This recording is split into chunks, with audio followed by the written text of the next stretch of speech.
opinions expressed do not necessarily reflect those of WILI staff, management, or sponsors. Now, let's join our hosts with their guests and let's talk about it. Hey, good evening, everyone, and welcome to another edition of Let's Talk About It. Boy, do we have a great guest for you this evening, don't we, Dennis? We always have great guests, and this is no exception. Right. I'm excited. Yes. We have a wonderful guest who has been doing all kinds of good work in Northeast Connecticut. He's a member of the NAACP, and he also has a radio show. And his name is Andrew Irby. Right. Thank you. That's IRBY. Yes, Andrew, thank you so much for joining us today, and welcome to Let's Talk About It. Thank you guys for considering me and for having me on the show today. It's a pleasure. Yeah, so, I met Andrew when he gave a wonderful presentation at the event that the NAACP hosts in January. And I thought, boy, I'd love to have this guy on the show to talk about Black History Month. And I'm glad we made it just in time because this is the last day of Black History Month. That's what I wrote. You guys decided to save the best for last, huh? Yeah, you got it, Andrew. Hey, you sound like a politician for crying out loud. That's good. I think you might be. I have no problem with politicians. I'm been known to be one myself. We're all politicians. I put the big toe in there last election season for Selectman in Thompson. And unfortunately, it didn't go my way, but learned a lot on the way. So to me, it's not a true loss because of the lessons that we learned on the journey. So I loved everything about it. It was just one of those eye-opening experiences to be considered for such a position, but also to gain followers along the way, to gain supporters along the way. That was what really meant most to me. That's exactly what it is, Andrew. I've counseled a lot of younger people who have vied for political office and didn't win the first time, and I'll tell you, you never lose. You always gain. You learn a lot. You meet a lot of people, and if you stay with it, and if you want to stay with it, and you don't have to, but if you do, it's all cumulative. And, so I think this is just the first go around so far. Cool. And I know you were not born and raised in Thompson. I was not born and raised in Windham. I was born and raised in New Britain, Connecticut. So when I came here, I was sort of treated like a little bit like a foreigner back in the day, and it took me a while to really get to know everybody. And once they got to know me, and of course Susan came with me. And, Susan's, all right, Susan, Susan's trying to get my attention here. Yeah, because I want to talk about you, Andrew. And but it's nice that we heard about some of his experiences. But I'll reserve everybody's information about me for later. But we want to hear about your background and upbringing because you have a lot to say about how changes occurred during your growing up. Yeah, growing up, grew up in Bellingham, from Bellingham to North Kingstown, dabbled in and out of Cranston and Providence, and then moved to Connecticut. I started having children at a very young age. I was a graduating senior when my daughter was born in 2000. And that experience definitely put maturity on the fast track, to say the least. It certainly does. Everybody who wants to do right by their little ones really has to zoom into maturity and figure out how they're going to make the living and make sure that the little ones are going to be living in comfort. Absolutely, yeah, and it really did take a village. That's one of those comments that I live on, that it does take a village to raise each and every one of us, and the village that supported me is now supporting my children, and so on. And so I'm very, very happy and pleased to have the family and support that we do have. But yeah, I will say growing up as an extreme minority did present its own challenges, but it's what shaped me into who I am today. So I don't use it as a crutch or have any type of victim mentality. That's how I fuel everything that I do. I've been told by so many that I shouldn't be where I'm at. Well, cool, I'm glad where I'm at. I must be doing something right. Exactly, and I think that people should just stop putting limitations on us and just have us figure out the path that we need to take, and also make paths available, which is one reason people like to go into politics, so that they can make sure that everybody has a path to be able to take care of themselves and their family and participate in the community. And so, this is one of the things that you want to maybe talk a little bit more about, social challenges as a minority. Yeah, that's a very great question and a segment that we could probably talk for hours on. But sure. Yeah, growing up with different social challenges as an extreme minority in Bellingham, Massachusetts during the mid-'80s through the '90s, it was challenging. I think there was maybe 5 other people of color in the school I went to in Bellingham, which was a Stallbrook Elementary. I know I was the only child of color at my kindergarten. But I didn't notice it, honestly. It's like when you open your eyes, your world is your world. Right. And sure, you might be the only person who looks how you look, but that's it. So I became used to that. I didn't know anything different. I'll fast forward just a wee bit. When I went to Atlanta for the first time and I came off the jet and I saw the sea of colored people, I was shocked. I almost empowered. And I looked over at the gentleman I was traveling with, and he had said, "What's that smile on your face? I haven't seen you smile ever that big." I was like, "Man, I feel like charged. It's different. That I don't want to say it's the Atlanta air, but it's what I'm seeing is what's got me so excited, I guess, and feeling rejuvenated. I've never been in a place where there was that many black people before, and it was something that I've never felt before. I ran to call my parents to tell them, like, is this what this is supposed to feel like? You're like, yeah, you've never been in a city, metropolitan area or scenario where there's that many black people, let alone your family. So that was a game changer. But yeah, even going through high school and such, sure, you're one of a handful of people of color. No big deal. Until issues like racism pop up, or you start to enter in 11th grade history and you start to talk about slavery. You start to talk about civil rights. And you have those few ignorant children that are in the classroom with you and think it's funny to bellow out the N-word until they get a slap across the back of the head and said, "We can go outside after next if you like to," But those are the moments that really do build character and do thicken your skin to the point where you can deal with people pushing back on you when you decide to put your big toe into the political world. And they don't like your appearance. They don't like how you sound. And they don't like what you have to say. And I always wonder why they don't like those things about certain people. Yeah. And maybe it's because they themselves don't have those attributes. I don't know what it is, but it's the strangest, most bizarre thing getting into politics, how certain people just won't like you. Maybe it's because of party affiliations, but I was getting a lot of criticism for how I sounded and how I dressed. Well, you sound great to me. You've got a great radio voice. You sound very, very good. That. And I want to just entertain some of that you just said, because I think that there's certainly there's the herding mentality of people historically, people in villages all being similar. And then as we, travel around the world and bring people in and out of different countries all over the world, there's more, meeting of different people in different ways that they look, act, talk, cultures, all those things. One of the interesting things about America is that we have a lot of that all in one place, although I think it's happening more and more all over the world.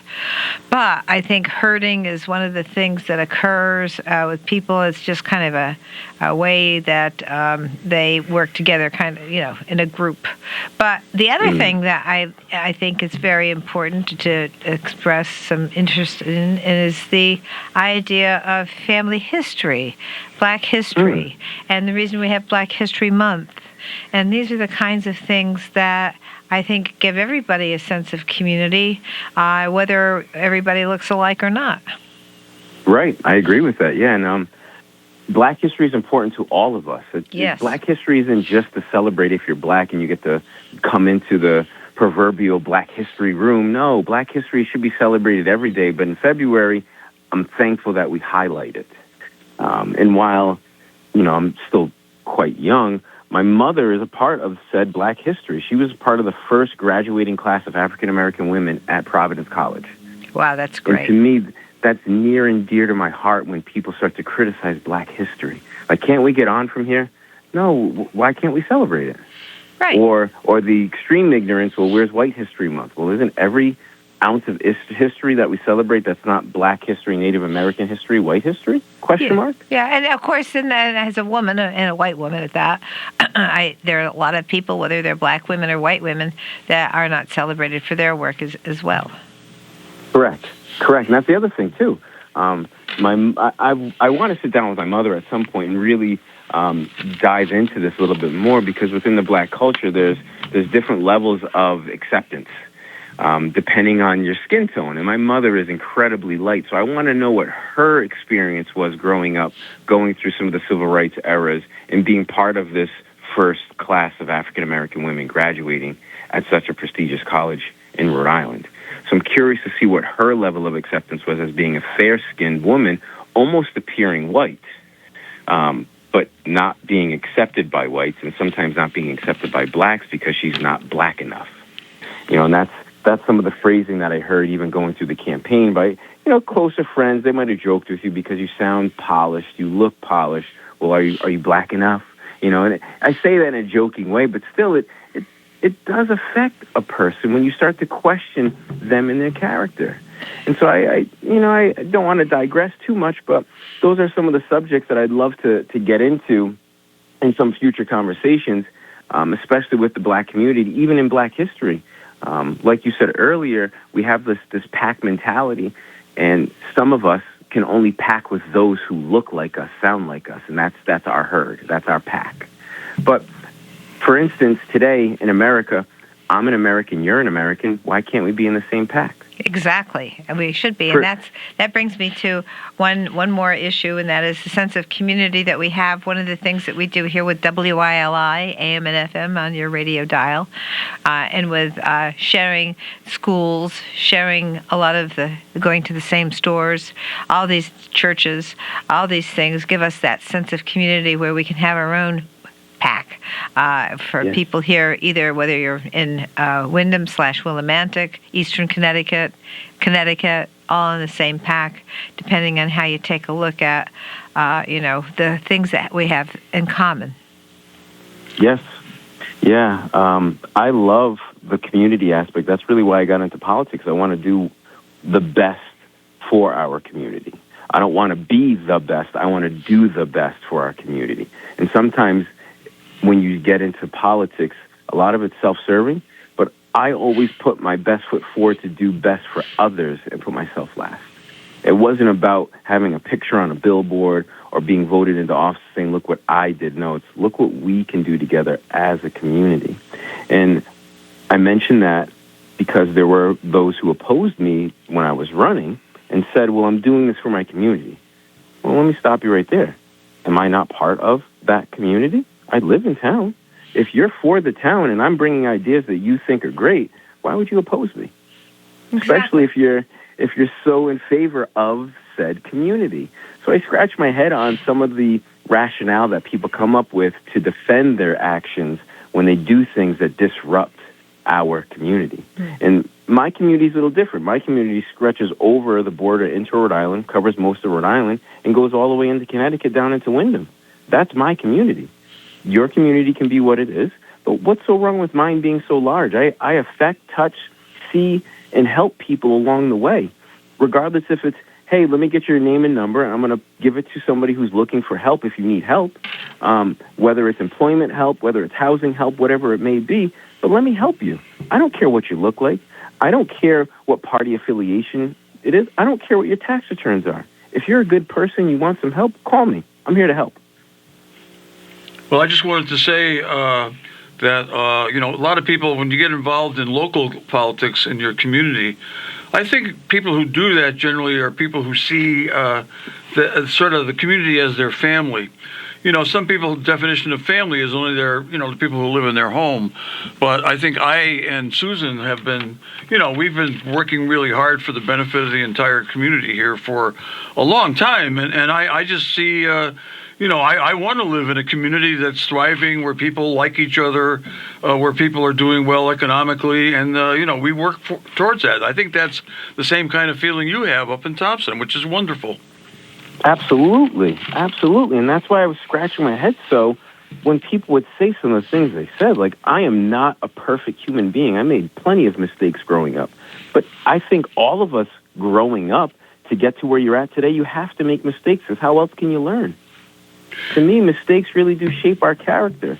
And I never once came out and said, oh, I'm a goody two-shoes, I have a halo over my head. No, I am who I am. I've owned every mistake I've done, and I plan to own it going further, so that when children look at someone like me, like, oh, I look like him. I may not sound like him, but that could be me. But I have some baggage. I made a couple of mistakes. He doesn't appear to have made any mistakes. Like, no, I'm a human just like you. I'm perfectly imperfect. So let me show you, better yet, let me inspire you on ways where you too can overcome adversity with some of the things that you did yourself to yourself. People say, well, how do you do that? Well, first, you got to heal from it. And secondly, you have to own it. You have to be accountable for what you have done, whether it was just you who was involved in this incident or others were involved. You need to come right out front and say, here's what I did. I apologize for all of it, and let's move on from here. We don't have to dwell and beat ourselves up over our past, but I do think we need to acknowledge it so that people don't think that we're trying to pull a fast one on them, and then move forward. That's all I try to preach in my community. Yeah, Andrew, you have to live in the here and the now. The most important day of your life is today. And that's what it's all about. I mean, it took me a long time to learn that. I mean, I'm heck of a lot older than you are, and I probably learned a lot slower. But I was lucky enough to grow up in a community that was relatively integrated, even back in the 1950s, and that was New Britain, Connecticut. It's an urban center in central Connecticut, and there was not. The white population was dominant, of course, but there was a fairly substantial black population and also Latino population there. And I played sports, so I got to know a lot of people, and white, black, Latino, and played ball with them. And it was great. So I've always been a great fan of integration, and I had an opportunity to work with a guy named Kenneth Clark, who was the husband of a woman named Mamie Clark. They were two of the key witnesses in Brown versus Board of Education.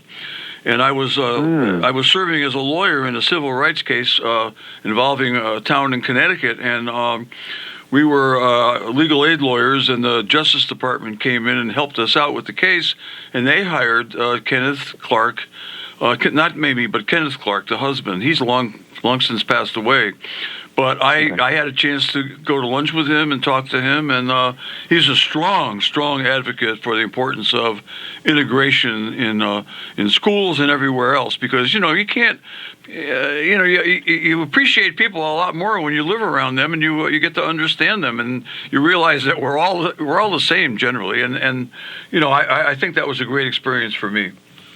Yeah, I agree with that wholeheartedly. My kids race motocross, and they're advancing at a rapid pace, and they've been around children who have been homeschooled. And their first comments back to me were, Dad, these kids are awkward. They're socially awkward. They don't know how to talk. They don't look at me when they talk. So yeah, this is the beauty of being in public schools and being integrated and being around other people, seeing differences throughout society. You have to be able to appreciate and accept thy neighbor. Yes, it says it in all the important books. Uh-huh. But here it's 2026, and I don't feel that much accepted simply because of party affiliations and other political constructs. It's a beautiful moment in society to be 2026, but also I feel like we're taking so many steps backwards, and I just beg the question, why? I just want to say one thing when I mentioned herding. One way to herd is with a team sport, and having everybody involved in team sports is one way to get people together to have a common goal and to work together, and that kind of brings, especially children, getting them involved in team sports helps them develop, helps them work with people, all the people in the community, no matter what their race, what their color, all of those things, and they'll be able to work together with the team sports, and that will help people have a sense of community and society. And also when they get into a working environment, they'll also understand that ethic of working together, and for that one, either to win the game or to take care of the business. Yeah, I love the team aspect. I even refer to our family as a team. Good. The guys, sure, I may be dad, my wife may be stepmom, but we are all a team. We all have to fire on all cylinders or we fail. That's right. We fail, and I don't want to fail. Well, so I embrace that team mentality. Susan learned a lot about what she knows about team sports from me. Absolutely. I was playing. My father took me out when I was 4 years old, started throwing the ball around with me, and I got into basketball and played sandlot football and all kinds of stuff. And I'll tell you, the thing that you learn, not only getting along with people in team sports and working as a team, is you also learn how to rebound from failure. Because as you know, if you play baseball, you strike out one at bat, you got another at bat coming up, and there's always another chance. As long as you're not finished, there's always another chance. And that is, I want to say, I looked at the results of your election up in Thompson, and you didn't win, but you got a lot of votes. You got a lot of votes, and that's not a town that's known for being, super liberal, and I know where, it's up in the northeast corner, right in the corner, and it's predominantly white town, and you came really, really close to getting on the Board of Selectmen. Very close. Very close. That's right. And I know how that works. I'm a town attorney in a lot of towns, and I tell you, I was very much impressed with your performance in that election. Not just your ability. I just watched you debate your opponent on WINY, in a video I saw today, and you did a marvelous job. And I think you connected with a lot of the voters, and you got a lot of votes. You had a good result. Yeah, I thank you for that. And that's why I say that to everybody who was on the campaign committee, family, friends, anybody who supported me. Again, it's not a loss. It's a lesson learned. We know what to do come next time. All of the debates, in my opinion, were fantastic. And I think the other side showed who was the victor because our campaign and our party shared that hundreds of times. The opponent never once shared it. So when you don't share something, to me, you're not trying to hide something, but you don't want to promote or market maybe not such a lackluster performance, we'll say. It looked to me like you took the high road all the time, and always taking the high road is always a good idea. Yeah, no, I don't need to get into the weeds, but when they ask some of those really particular questions, like, what are your plans for the town? I had a definable, measurable plan. Yep. Now, is it the bluest of plans? No, it wasn't the bluest of plans, but it was a plan that could have absolutely helped out with our current tax situation. It's a plan that could have helped out with our budget situation, which we are now going to face probably one of the worst budget seasons in probably the last 20, if not 30 years. If we thought last year was bad, hold on. This year is going to be a monster of a budget season. Andrew, that's happening all over the state, and especially east of the river. And I represent 3 small towns, and I live in Windham. Windham is a tough town. In terms of economics, I just met with the town manager today. We were talking about it. Anyway, it's time for us to take our commercial break, Andrew. So we're going to come back in a few minutes, but for now, stay on the line because we can still talk, and we won't be live radio, but we will be recorded. So stay on the line. Will do. Hey, welcome back, everyone. This is Susan Johnson. I'm here with my co-host, Dennis O'Brien, and our very, very special guest this evening, Andrew Irby, who is a member of the NAACP with us and also here to discuss Black History Month and talk about some of the things that he's been doing up in Thompson, Connecticut, and on the radio. He has a radio show, too. And so we're going to just talk more about what's going on with Andrew Irby. So go ahead and tell us about the radio. Yeah, tell us about the radio show. Yeah. So the radio thing, radio is near and dear to me. I still believe I'm the youngest person to be on 90.3, which is URI's college radio show. When I was going to school in North Kingston High School, there was a program to take select 11th graders and put them in as interns into professions that they really wanted to pursue. Mine at the time was really big on communications, marketing, but I loved to DJ. So a gentleman at North Kingstown High brought me up to URI, and I met everybody who's anybody who was currently, and even back then, very big in Rhode Island hip-hop. So that's how I got immersed into this radio program at URI. So I spent 5 years there, went dormant. From there, I was active in all live shows that took place in Rhode Island, from Lupo's to the Strand to the Ocean Mist. We did everything. Open mic nights, big performances, national known artists, you name it, we were involved as a promotional arm for that. Fast forwarding to today, very good friend of mine, Nick Sorrell, known better as DJ Head Honcho, invited me to help him run the boards, add my personality and my music taste to the Juice FM, which is a brand new, the only urban radio show in Rhode Island. I'm actually in the studio right now helping out because somebody was on vacation, and he and I are here doing that before our show, which takes place later on this evening. Yeah, I noticed that. I noticed that you were on tonight, so I figured that's why. That's cool. 2 radio shows in one night. That would be a record for me. I've never done that.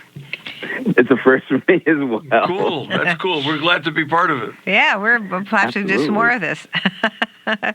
So, yeah. So tell us more about the community support and engagement with volunteer work. What kind of volunteer work are you doing? So I am, I believe now I'm a 10-year volunteer for Adult and Teen Challenge of Southern New England. Deborah Manzo runs that facility in Taunton, but their whole arm stretches all the way up from Maine down to Florida. They're all over the country. And no, they're not the organizations and or groups that wakes kids up in the middle of the night and takes them off to a facility. No, these facilities are strictly based on rehabilitating those who suffer from drug abuse, sexual abuse, other social constructs with faith and religion. That's wonderful. No medications are allowed on site, and the program graduates more kids than not. It's a beautiful, beautiful program. Their success rate, in my opinion, is 98%. I've seen a couple that have failed. And I only bring that up because I think all of us need to understand that there aren't things that are 100% sometimes, especially these programs that are supposed to rehabilitate people. We have heard horror stories about how people fall off the wagon, and I never want to present something that's, the Superman of programs. No, let's be realistic here. Failure is a part of life. And even with programs that have such high success rate, we do have to talk about some of the failures.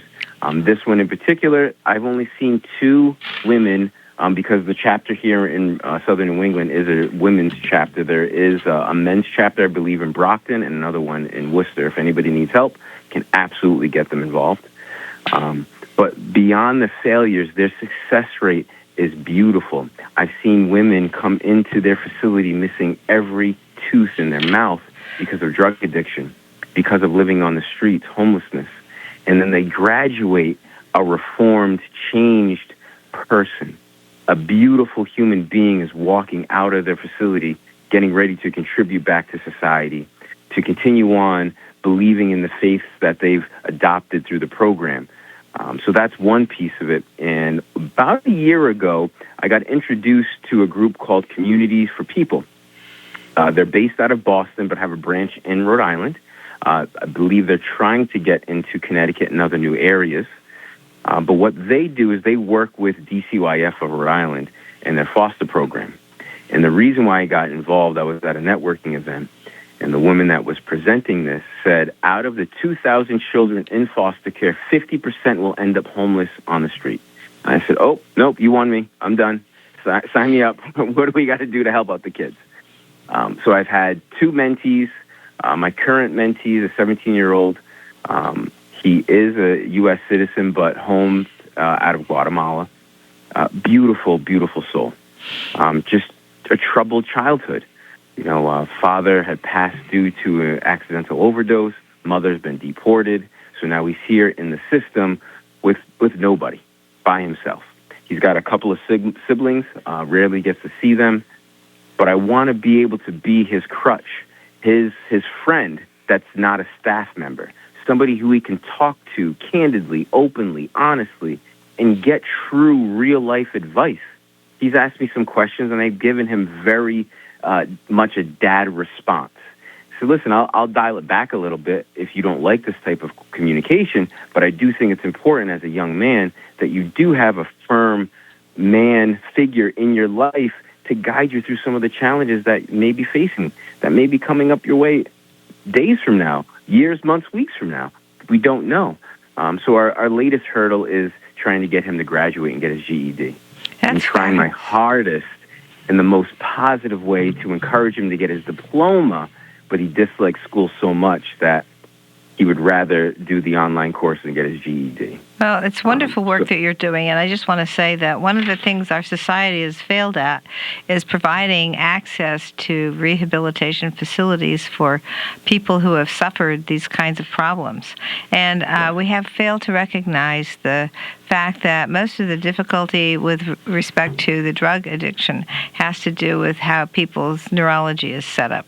It's just everybody reacts to the ingestion of alcohol or some other type of medication in a different way. In fact, this is such a well-proved scientific fact that they now have pain relievers that don't get to the brain.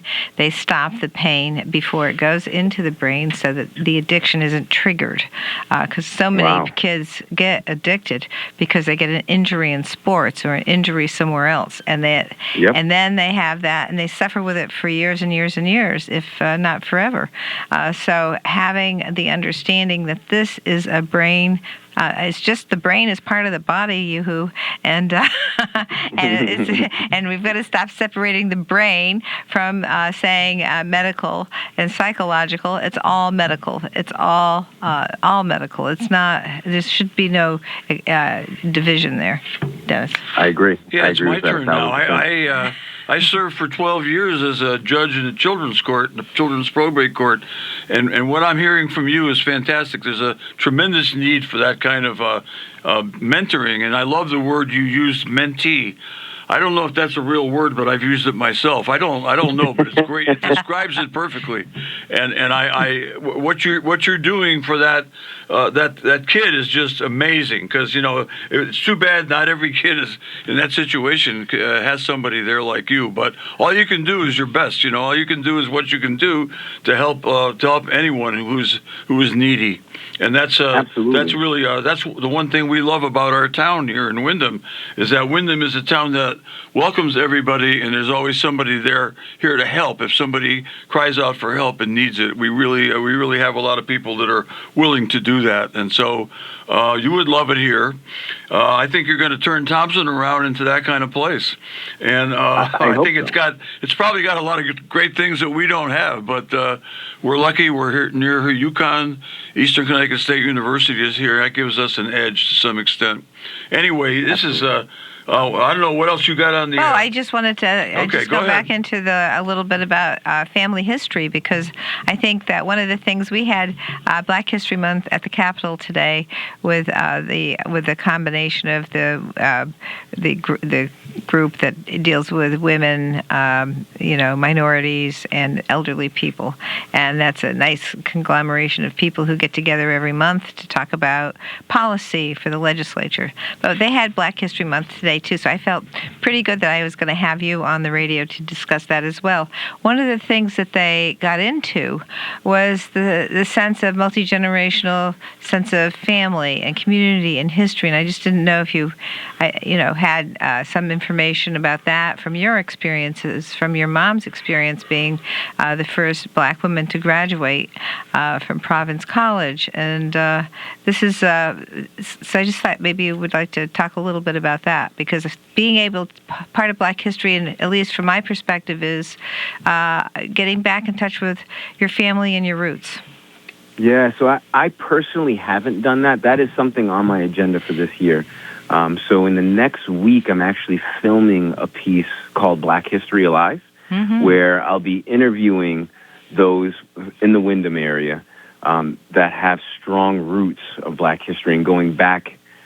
We're talking centuries back. They've really done their due diligence on their family to discover some really good things, some really amazing things, and I'm looking forward to how that conversation is. But I personally haven't done that yet. Some of my family does stretch back up into Nova Scotia, I know that on my mother's side. On my father's side, it's all from the South, deep South. That's as far as I go with the history or lineage within my family.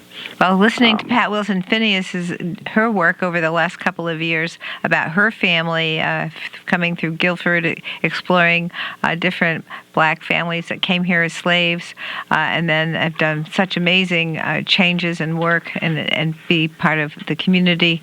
And one thing that we have here too is the Wyndham Textile and History Museum, and we have Jamie Eves, who did a wonderful history about Black history, and he, for example, our Jackson Street was named Jackson Street because of Black families, and a lot of people don't realize that. Yeah. And so that's just... didn't know that. Yeah. And we actually did one year we toured the cemetery for different people who were Black. So we do have some good information through our Wyndham Textile and History Museum, but also through Pat Wilson Phineas's work. That was an amazing discussion about her background and family, and I think it's wonderful because it really helps people get that sense of community and sense of family, which all is kind of intertwined in a way. I agree with that. I agree with that wholeheartedly. So I'm really looking forward to diving into family history, discovering new lineages. I haven't been to a family reunion in a couple of years because a lot of the matriarchs of our family have passed on. So now we're waiting for those other ones to step into place to start bringing the family back together. And hopefully we have something that happens like that this year. We usually meet in Garter Park in Rhode Island for that. My main roots are in Rhode Island. I know I talk about Rhode Island a lot. Well, I understand. I mean, I'm interested in Providence College. I used to be a big fan of Providence College basketball because there was a guy from Hartford, Connecticut. He was an All-American, high school All-American named Johnny Egan. He went to Providence and played there in the 50s. And Providence had a guy from Brooklyn, New York named Lenny Wilkins, and we were big fans of Providence. I remember going down to Madison Square Garden and seeing Providence play in the NIT, which was a big tournament back then, really big, much bigger than it is now. And Providence College really kind of hit the big time before UConn did in basketball. UConn has exceeded Providence now, of course, but back then, Providence College was a real good, great basketball school, and it was pretty small, and a small Catholic college, and the sports history of Providence College is pretty. Talking about history is pretty interesting, and I'm sure your mother probably could tell you a lot about it. She probably enjoyed a lot of that. She doesn't go back that far, I'm sure, but Providence College was a member of the Big East when the Big East was really, really good. It has some good teams now, but they're not as strong as they used to be. Anyway, I think what Pat Wilson Phineas has done is amazing, but I think Pat is probably retired now, and I'm not sure. I think she might be. I think she, we had her on the show here when she first got into the Stones project, and because she talked about how this teacher down near the shoreline contacted her and kind of got her into it. Of course, she knew she had tremendous history in her family already, with her father being a member of the Tuskegee Airmen. And, we know another woman from Hartford whose dad was, she was actually a triplet. She used to be the secretary of the, Denise state Napier. treasurer. Yeah, Denise Napier. Denise Napier. Yeah, our daughter worked for Denise Napier when, she was first running for office, and our daughter just had gotten her master's in economics. I said, well, why didn't you talk to Denise Napier? And it worked out. She worked there for 4 years. Yeah, she was. Her dad also was a Tuskegee Airman, and anyway, the fact that Pat knew that much about her family's history. Heck, I don't know that much about my own. I just saw for the first time my family, my father's family originated in Ireland. And they had problems with a potato famine back in the middle of the 19th century, most notably in 1847. 1847 was the worst year when it really hit bottom over there, and that's why so many Irish people came to America. And it turns out I saw my great-grandfather's obituary when my father's youngest sister died at 97 about a month and a half ago, and her son found it. And he was born in 1847 in Ireland, came here when he was 16, and he was a firefighter in New Britain, Connecticut. And it was just amazing because I had never known anyone that far back. I knew my grandfather. I remember my grandfather and grandmother they died when I was about 14, and I think it's amazing. I was thrilled to see it, and I think you will. You can probably trace your roots even farther back because they're probably more so in the U.S. or at least on this continent. You mentioned Nova Scotia, so you'll probably really love doing that, but I don't know how you're going to do it, Andrew, with doing all the great stuff you're doing now. You got to make time for all things. You got it. You got it. It was funny. It was talking with some other folks there, and it's like we all seem to have a lot of irons in the fire. But I think internally we have to balance them ourselves as best we can. Sure, I have businesses. Sure, I'm a husband. I'm a father. Me and the kids travel for racing, getting involved into the NAACP, getting involved into local politics. I'm not sure if either of you have heard, but it looks like I'm going to be tapped as the next chair of our DTC in Thompson as well. Congratulations. Thank you. Well, guess who was chair of the DTC for a long time in Willimantic? Me. I just want to go from one more thing about you, and that is you have a marketing business, and just a quick little summary about that. We got a couple minutes, and just tell us about your marketing business. Yes, I mean, I played football for many years. Went up to semi-pro AAA football, but I'm always a nerd. I love computers. So I built my first computer at 13, first website at 14, and then I launched a website called DrewI.com back in 99. From there, I started to do designs, different artwork for clients around the nation because I leveraged the online communities that I was part of.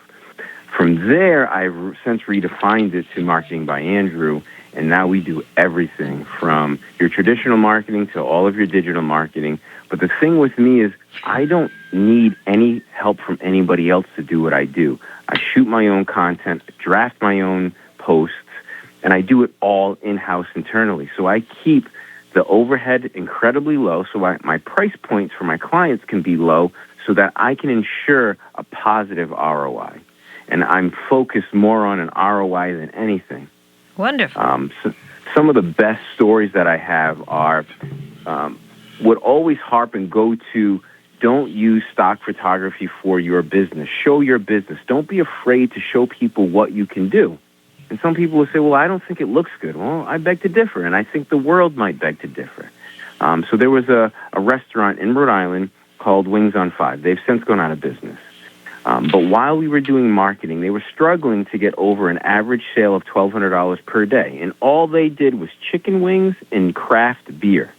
Well, after 6 months of working together, we brought that $1,200 to $3,200 per day with peak sales of $7,500. If they would have stayed on the program, they would have ended up grossing $1.2 million off of beer and wings. Wow, that's fabulous. And that's something that we really want to make sure that we, let people know about you and what you can do. And so how do they reach you? They can reach me through the website, marketingbyandrew.com. They can reach me on Facebook, Andrew, IRBY, Andrew Irby. You can reach me on Instagram. It's MR for Mr. _ IRBYSR, because I am a senior. Aha. Well, thank you so much for joining us. We're running down. Any last words? Man, I usually have things to say, but at the moment, I think we've covered most of the bases. One, I want to thank you both. Meeting you guys in person was a blessing, and having this opportunity is yet again another blessing. I hope it isn't our last time talking here on the radio, and I hope there's some more in the future. Next election season, I would absolutely love to bend both of your ears if possible. And also would love to get you guys up to Thompson. Oh, I'd love to do that. I know Dennis and I love to travel around the area, and we'd love to get to Thompson. And Eastern Connecticut, of course, is I have very strong positive feelings about all of Eastern Connecticut. It really is wonderful, and it's right next door to Rhode Island, and so it's a great thing that we're here. Well, folks, remember that name, Andrew Irby, I-R-B-Y. You're going to hear more from Andrew. He's got a great future in whatever he chooses to do. And, Andrew, I hope you stay involved in politics. We need people like you in Connecticut government, whether it be at the local level, down at the Capitol, or wherever. But I like your ideas. I like your attitude, and I think you have a lot to contribute to us here in the state of Connecticut. Hopefully, maybe first for a while in Thompson, but then all over the state of Connecticut. And I thank you so much for taking the time to be on the show with me and Susan Johnson. Yeah, I thank you guys again for allowing me up here and also closing out Black History Month. Again, doing the speech at Calvary for MLK was, in my opinion, the Super Bowl for people of color. And this is just yet another cherry on the cake. So I thank you both from the bottom of my heart from this opportunity. Thank you, Andrew. We're going to be back next week, folks, with another great guest on Let's Talk About It. Thanks for listening.